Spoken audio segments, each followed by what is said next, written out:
ಇವತ್ತು ನಾನು ರಿವ್ಯೂ ಮಾಡ್ತಾರೋ ಗಾಡಿ ಬಂದು BS6 RC 200. ಯಾಕೆಲ್ಲ ಆಲ್ಮೋಸ್ಟ್ ಆಲು KTM ಬರ್ತಾರೆ ಅಂತ ಅಂದರೆ ಇದರಲ್ಲಿರೋ ಇನಿಷಿಯಲ್ ಪವರ್ಗೆ. ಬಿಕಾಸ್ ಏನಂದರೆ ಇದರಲ್ಲಿರೋ ಇನಿಷಿಯಲ್ಲು ಈ ಸೆಗ್ಮೆಂಟಲ್ಲಿ ಯಾವ ಗಾಡಿನೂ ಇಲ್ಲ. ಜಪಾನ್ ಗಾಡಿಗಳಿಗೆಲ್ಲ ಹೋಲಿಸ್ಕೊಂಡ್ರೆ ಇದರಲ್ಲಿ ಇಂಜಿನ್ ಬಾಳಿಕೆ ಅಷ್ಟೊಂದು ಬರೋದಿಲ್ಲ. ಬಟ್ ಆದರೂ ಏನಕ್ಕೆ ಈ ಗಾಡಿ ತೊಗೋತಾರೆ ಅಂತಂದರೆ ಇದ್ರ ಮ್ಯಾಡ್ ಪರ್ಫಾರ್ಮೆನ್ಸ್ಗೆ. ಯಾವಾಗಲೂ ಇನಿಷಿಯಲ್ ಒಳಗೆ ಈಟಿಗೆ ಬಂದಿರೋ ಕುದುರೆ ಥರ ನುಗ್ತಾ ಇರುತ್ತೆ. ಬಟ್ ಅದೇ ಟಾಪ್ ಎಂಡ್ಗೆ ಹೋದ್ಮೇಲೆ ಹಂಗೆ ನ್ಯೂಟ್ಲಾಗ್ಬಿಡುತ್ತೆ. ಆ್ಯಂಡ್ ಇದ್ರ ಇನಿಷಿಯಲ್ ಪಿಕಪ್ ಮಾತ್ರ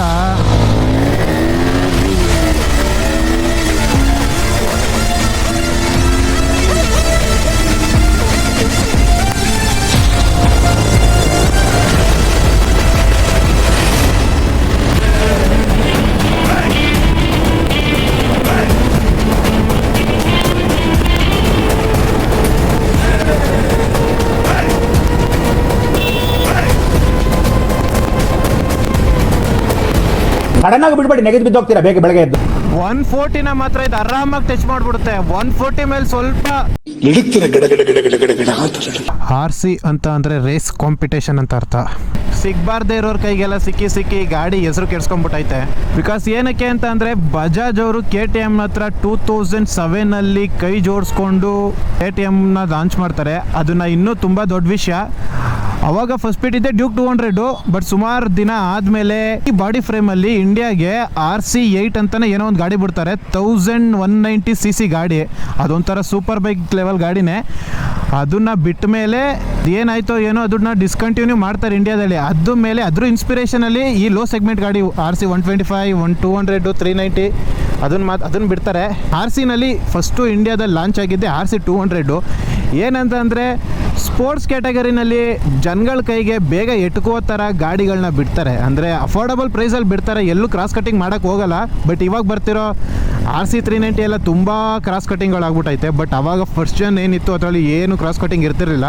ಆ್ಯಂಡ್ ಹಂಗೆ ಅದ್ರ ತಕ್ಕಂಗೆ ಪ್ರೈಸ್ ಇತ್ತು, ಅದ್ರ ತಕ್ಕಂಗೆ ಪರ್ಫಾರ್ಮೆನ್ಸು ಇತ್ತು. ಕ್ರಾಸ್ ಕಟ್ಟಿಂಗ್ ಅನ್ನೋ ಮಾತೇ ಇರಲಿಲ್ಲ. ಬಟ್ ಅದು ಒಂದು ಲೆವೆಲಾಗಿ ಅಫೋರ್ಡಬಲ್ ಪ್ರೈಸ್ ಅಂತ ಆದಾಗ ಎಲ್ಲರ ಕೈಗೂ ಸಿಗಕ್ಕೆ ಸ್ಟಾರ್ಟ್ ಮಾಡಿ ಈ ಗಾಡಿ ಹೆಸರನ್ನೇ ಹಾಳು ಮಾಡಿಬಿಟ್ರು. ಇನ್ಸ್ಟ್ರೂಮೆಂಟ್ ಕ್ಲಸ್ಟರ್ ಆನ್ ಮಾಡಿದ್ರೆ ಇಷ್ಟು RPM ಅಲ್ಲಿ ಹೋಗ್ತಾ ಇದ್ದೀನಿ. ಗೇರ್ ಇಂಡಿಕೇಶನು, ಸ್ಪೀಡೋಮೀಟರು ಆ್ಯಂಡ್ ಫ್ಯೂಯಲ್ ಇಂಡಿಕೇಶನ್ನು, ಆಮೇಲೆ ಟೆಂಪ್ರೇಚರು ಇಷ್ಟನ್ನು ಕೊಟ್ಟಿದ್ದಾನೆ. And timings. ಇದರಲ್ಲಿ ಮೋಡ್ ಅಂತ ಬಟನ್ ಕೊಟ್ಟಿದ್ದಾನೆ. ಬಟ್ ಆದರೆ ಇದರಲ್ಲಿ ಒಂದೇ ಮೋಡ್ ತೋರಿಸ್ತಾ ಇರೋದು ರೋಡು.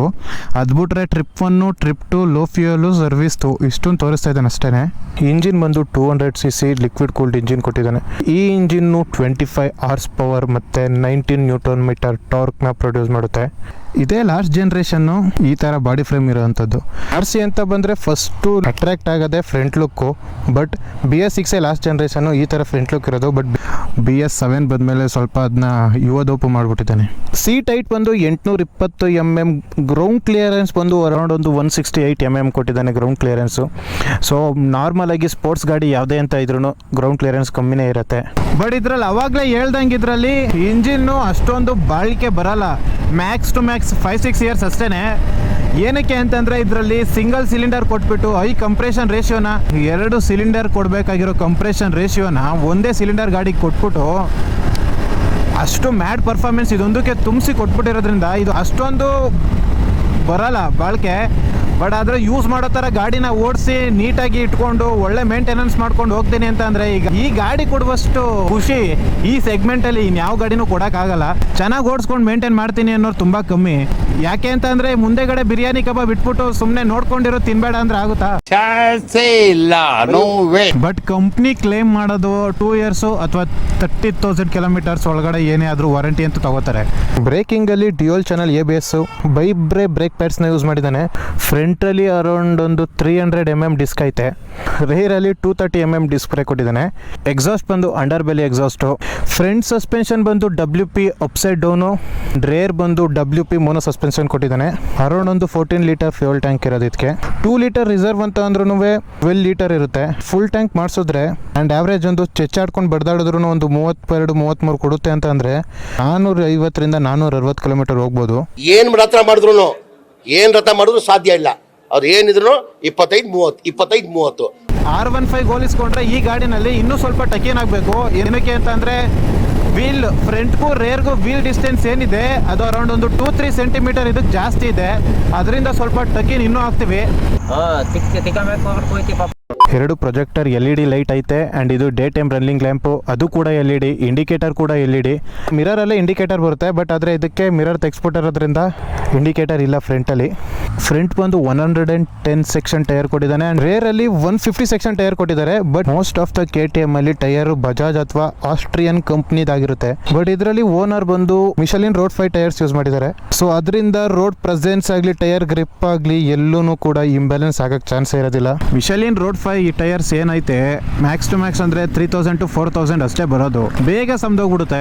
ಈ ಪರ್ಟಿಕ್ಯುಲರ್ ಗಾಡಿನ ಹೆಂಗೆ ಓಡಿಸಿ ಹೆಂಗೆ ನುಗ್ಸಾಡಿದ್ರು ನಮ್ಗೇನು ಆಗೋದಿಲ್ಲ. ಬಿಕಾಸ್ ಯಾಕೆ ಅಂತ ಅಂದರೆ ಕೊಳ್ಳೆಗಾಲದ ಡ್ಯೂಕ್ 200 ಮತ್ತೆ ಇದನ್ನು ಕೂಡ ಆಸ್ ಇಟ್ ಈಸ್ ಸೇಮ್ ಇಂಜಿನ್ನೇ, ಸೇಮ್ ಎಲ್ಲ ಒಂದೇನೆ. ಅದು ನೇಕೆಡು, ಇದು ಸ್ಪೋರ್ಟ್ಸು, ಅಷ್ಟೇ ಡಿಫ್ರೆನ್ಸು. ಸೀಟು ಓಡಿಸೋನಕ್ಕೆ ಸ್ವಲ್ಪ ಕಂಫರ್ಟ್ ಆಗಿದೆ ಅನಿಸುತ್ತೆ, ಬಟ್ ಹಿಂದೆಗಡೆ ಕೂತಿರೋನ್ಗೆ ಅಷ್ಟು ಕಂಫರ್ಟ್ ಸಿಗಲ್ಲ, ಅಷ್ಟು ಲಾಂಗ್ ಹೋಗೋಕ್ಕೂ ಆಗಲ್ಲ. ಇದು ಸೀಟ್ ಅಂತ ಅನ್ಸೋದಿದು ಸೀಟ್ ಥರ ಕಾಣಿಸ್ತದೆ ಹೋಗ್ಲಿ. ಇದು ನಾನು ಹಿಂದೆ ಇದು ಅನ್ಕೊಂಡಿದ್ದೀಗಲ್ಲ, ಇದು ನೋಡಿದ್ರೆ ಹಂಗೆ ಕಾಣಿಸೋದು. ಇದು ಕೂಡ R15 ಥರನೇ ಪಿಲಿಯನ್ ಸೀಟು. 1 ಫ್ಲೋರ್ 2 ಫ್ಲೋರ್ ಅಲ್ಲ 3 ಫ್ಲೋರ್ ಹೈಟಲ್ಲಿ ಐತೆ. ಆ್ಯಂಡ್ ಎಷ್ಟೋ ಜನರು ಗೊತ್ತೇ ಇಲ್ಲ, BS6ವರ್ಗೂ RC-ನಲ್ಲೂ ಹಿಂದೆಗಡೆ ಪಿಲಿಯನ್ ಸೀಟ್ ಒಂಥರ ಸೀಟ್ ಥರ ಇತ್ತು. ಹತ್ರಕ್ಕೆ ಬಂದು ನೋಡಿದಾಗಲೇ ಗೊತ್ತಾಗ್ತಿದ್ದು ಅದು ಕೂಡ ಒಂದು ಸೀಟು ಅಂತ. ಬಟ್ ಇವಾಗ BS7ಅಲ್ಲಿ ಆ ಪ್ರಾಬ್ಲಮ್ನ ಸಾಲ್ವ್ ಮಾಡಿದ್ದಾನೆ.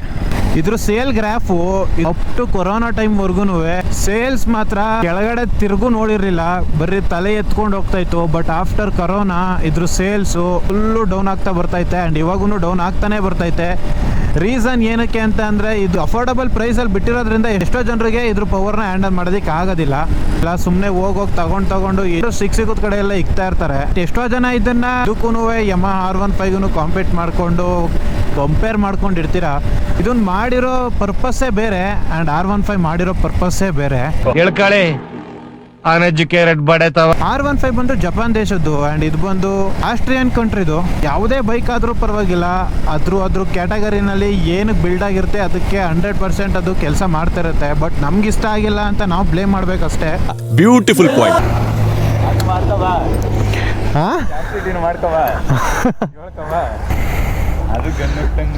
ಸ್ಟಾರ್ಟ್ ಐತಲ್ಲ ಇದು ಕಿಕ್ಕರ್, ಇದು ಕಿಕ್ಕರ್ ಅಲ್ಲೇ ಇಲ್ವೇನೋ. ಓಯ್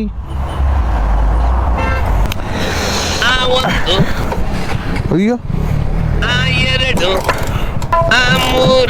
ವಾ ಇದು ಸ್ಟಾರ್ಟ್ ಆಯ್ತು.